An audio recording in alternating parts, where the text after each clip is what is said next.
Hello friend, good morning. তো কেমন আছো তোমরা সবাই? আশা করছি তোমরা সবাই খুব ভালো আছো, সুস্থ আছো, আর আমরাও বেশ ভালো আছি।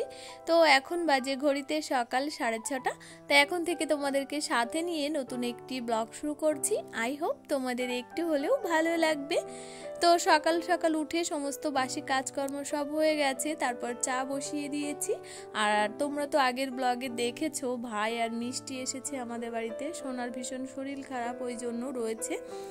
তো চা খাওয়া দাওয়া হয়ে গেছে সববার, তারপর আমি সকালে রান্না বসিয়ে দিয়েছি। আর ওরা না 8:30 নাগাদ বেরিয়ে যাবে, তার কারণ সোনার আজকে আলট্রাসোনোগ্রাফি করবে হেলেঞ্চা থেকে, আর হলো ইউরিনটা টেস্ট করতে দেবে। তো তোমাদের দাদা ভাইয়ের পরিচিত আছে, মানে আমাদের সম্পর্কে একটা দেওর হয়, তো ওই এইগুলো করে, তো ওর কাছে যাবে। আর আজকে না আমি আর যাব না, তার কারণ সময় পাচ্ছি না কদিন কাজ করতে করতে, মানে প্রতিদিনই যাওয়া পড়ছে। তো তারপর ওরা ওখান থেকে কাজ মিটিয়ে বাড়িতে চলে যাবে। তা আমি সকাল সকাল উঠে কাজকর্ম সেরে এখন রান্নাটা তাড়াতাড়ি করে দিচ্ছি। আর ওরা বলছিল যে আমরা খাওয়া দাওয়া করব না, চলে যাব। তা আমি বলছি না, তোমরা একগাল করে খেয়ে যেও। আর সকালবেলা উঠে না প্রথমে বুঝতেই পারছিলাম না কি রান্না করব। তারপর ওই যে ঘরে ছিল কচি ডাব কুমড়ো, সেই ডাব কুমড়োর তরকারি করছি, আর সেদ্ধ দিয়ে দিয়েছি। আর এর মধ্যে আমার ভাতটা হয়েও গেছে। আর ঘরে ছিল পাকা পটল, সেই পাকা পটলের যে ঘিলুটা হয় না, কদিন ধরেই আমার খুব খেতে ইচ্ছা করছিল, তাই সেই পাকা পটলের ঘিলু রান্না করব। আর ফ্রিজে 2 পিস জাপানি পুঁটি মাছ আছে, ভালোই বড় বড় সাইজে, তো ওই মাছ দুটো ওদের জন্য রান্না করে দেব। আর যেহেতু আমরা সকালবেলাতে মাছ খাই না, আমরা আর খাবো না। আর প্রথমে বলছিল ভাই আর মিষ্টি যে খাওয়া দাওয়া করব না, সকাল সকাল বেরিয়ে যাব। তা আমি বললাম একগাল করে খাওয়া দাওয়া করেই যাস, ওই জন্য আমি ঝটপট করে রান্নাটা করে নিচ্ছি। আর যে আলট্রাসোনোগ্রাফির ডক্টর না, উনি 9টা পর্যন্ত থাকবে, ওই জন্য 8:30টার ভিতরেই যেতে বলেছে। তা আমি বলছি তাহলে তোমরা ওদিকে রেডি হতে থাকো, আমি রান্নাটা করে নিই, তারপর খাওয়া দাওয়া করে বেরিয়ে যাবে। আর স্নানটা বাড়ি গিয়েই করবে। আর সোনা না ভীষণ জ্বালাতন করছে, মানে ওর গায়ে এখনো জ্বর রয়েছে, জ্বর তো কমছেই না, ওই জন্য ভীষণ জ্বালাতন করছে, স্থির হচ্ছে না এক জায়গায়, শুধু কাঁদছে। আর এই ভিডিওটা না 1 সপ্তাহ আগেকার ভিডিও, আমার মন মেজাজ একেবারেই ভালো নেই, ওই জন্য ভিডিও আর এডিট করাই হয়নি, ছাড়াও হয়নি। আর আস্তে আস্তে ভিডিও করার ইচ্ছাটাই হারিয়ে ফেলছি, তার কারণ কি বলতো, ভিডিওতে না একদমই ভিউজ আসছে না, ওই জন্য আর ইচ্ছেই করছে না ভিডিও বানাতে। তো মাছের ঝোলটা নামিয়ে নিয়েছি। আর সোনারও যেহেতু স্কুল রয়েছে, ওই জন্য স্কুলের টিফিন কি বানাবো বুঝতে পারছি না। তা ও বলছে মা আজকে আমাকে ভাত দিয়ে দাও আলু ভাজা দিয়ে। তো এই যে ওর জন্য আবার আলু ভাজা করে নিয়েছি ওকে টিফিন দেওয়ার জন্য। তো মোটামুটি রান্না বান্না হয়ে গেছে সবই প্রায়, শুধু বাকি আছে পাকা পটলের ঘিলুটা রান্না করতে। তা আমি এই যে পেঁয়াজ রসুন দিয়ে ভাজা করব ঘিলুটা। আর খেতে না ভীষণ ভালো লাগে, আমার তো লাগে, তোমাদের কার কার ভালো লাগে অবশ্যই জানিও কমেন্টে। তো এটা হয়ে গেলে তারপর ওদেরকে খেতে দিয়ে দেব।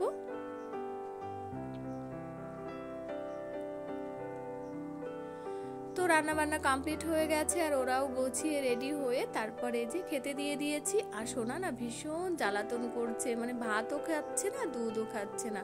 তা ও মার খাচ্ছে, আর ওর মায়ের পাতে শুধু হাত দিচ্ছে, আর আমি দেখো একটু করছি ওর সাথে। আর কারণ কি বলতো, শরীর ভালো না থাকলে না কিছুই ভালো লাগে না। তোর খাওয়া দাওয়া হয়ে গেছে। আর ওর যেহেতু টয়লেট পরীক্ষা করতে দেবে, টয়লেট সকাল থেকে এখনো হয়নি, শুধু কেঁদেই যাচ্ছে। তা আমি বললাম তাহলে থাক, ডাক্তারের কাছে নিয়ে যাও, দেখো কি হয় ওখানে গিয়ে। তো এখন চলে যাচ্ছে সোনা। আর এতটাই ওর মানে কাঁদতে কাঁদতে যাচ্ছে না, আমার দেখেও ভীষণ খারাপ লাগছে যে যাওয়ার সময় এত কান্নাকাটি। তো আমি ওকে বলছি আমার কোলে আসতে, তো ও তো কোলেই আসলো না, একভাবেই ঘ্যান ঘ্যান করেই যাচ্ছে। তো সোনা চলে যাচ্ছে, মনটা আমার ভীষণই খারাপ লাগছে। আমার যেহেতু অনেক কাজ রয়েছে, ওই জন্য আর যাচ্ছি না আমি, আর গেলে ভালো হতো। তাকে একটা হাম্পি দিলাম, তা ও না তাও কাঁদছে। তারপর ওদেরকে টাটা করে দিচ্ছি, কিন্তু সোনা আমার দিকে একবারও তাকাচ্ছে না, মানে ওর শরীরটা একেবারেই ভালো লাগছে না। তো ওরা বেরিয়ে গেল। তারপর আমার এদিকে ঘরের কাজ যা ছিল সব সেরে নিয়েছি, আর অনেক জামা কাপড় হয়েছে, কাচা ধোয়া করে নিয়ে চলে এসেছি ছাদে। আর যেহেতু এক সপ্তাহকার আগেকার ভিডিও, তো ওই জন্য রোদ ছিল তখন। আর সেদিন আকাশটা না ভীষণ পরিষ্কার ছিল, রোদ ঝলমল করছিল চারিদিকে। আর ওরা যে আসবে সেটা তো প্ল্যান ছিল না, হঠাৎ করেই চলে এসেছিল। আর সোনা যেহেতু মানে বেশি কিছু নিয়ে আসেনি, অল্প কিছু নিয়ে এসেছিল, তা আমাদের বাড়িতে সবই আছে বাচ্চাদের জিনিস, ওই জন্য আর অসুবিধা হয়নি। ওই জন্য অনেক জামা কাপড় হয়েছে, সোনা ব্যবহার করেছিল, তো কাচা ধোয়া করে দিয়েছি। আর তারপর না ভিডিওটি আর কন্টিনিউ করিনি। আর এখন দুপুরবেলা, তা দুপুরবেলা চলে এসেছি রান্না করতে দুপুরের। তা তোমাদের দাদা ভাই বাজার থেকে কাতলা মাছ নিয়ে এসেছিল দুপুরবেলা, আর মাছের ডিম।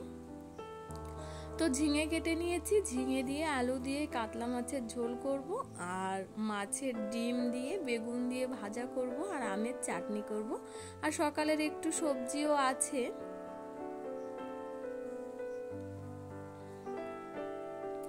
তো রান্না করছি বটে, কিন্তু বারবার ফোন করছি যে সোনা কেমন আছে। আর ও না মানে ভীষণ জ্বালাতন করছিল। তো সেই সকাল থেকে ওর টয়লেট পরীক্ষা করতে দিতে হবে, কিন্তু সে টয়লেট হয়নি। তারপর শুধু আলট্রাসোনোগ্রাফি করে বাড়িতে চলে গেছিল। তারপর বাড়িতে গিয়ে টয়লেটটা হয়েছিল, সেই টয়লেট ধরে আবার নিয়ে এসেছিল। মানে বেশি দূর না তো, কাছাকাছি, ওই জন্য আর অসুবিধা হয়নি। আর দেখবে বাচ্চাদের শরীর যদি ভালো না থাকে না, কোনো কিছুই ভালো লাগে না। আর কি বলতো, মানে এখানে যখন ছিল মা বাবা ওইদিকে ভীষণ টেনশন করছিল, আবার ওখানে যখন চলে গেছে আমার এখন ভীষণ টেনশন হচ্ছে। কিন্তু আমাদের এখানে কাউকে চেনে না, তো ওই জন্য সবার কোলে উঠতে চায় না। আর মা বাবা থাকলে তো কোনো কথাই নেই, বেশিরভাগ তো মা বাবার কাছেই থাকে, ওই জন্য ওদিকে আর অসুবিধা হয় না। তো গল্প করতে করতে আমার তরকারিটা হয়ে গেছে, এখন আমের চাটনিটা বসিয়ে দেব।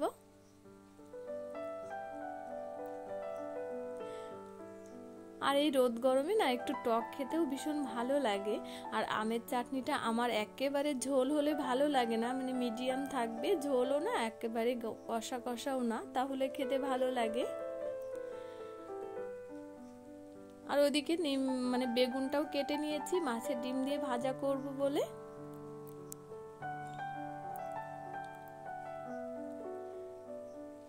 তো চাটনিটা হয়ে গেছে, এখন নামিয়ে নিয়েছি। আর এখন বাকি রয়েছে যে বেগুনটা ভাজা করলেই হয়ে যায়।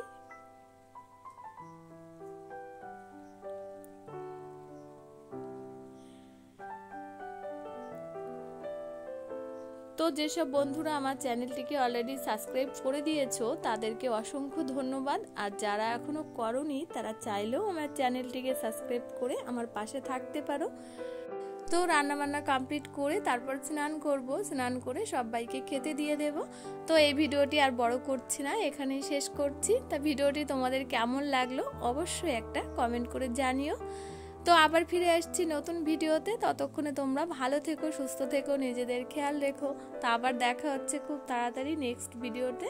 ততক্ষণে তোমাদের সবাইকে টাটা।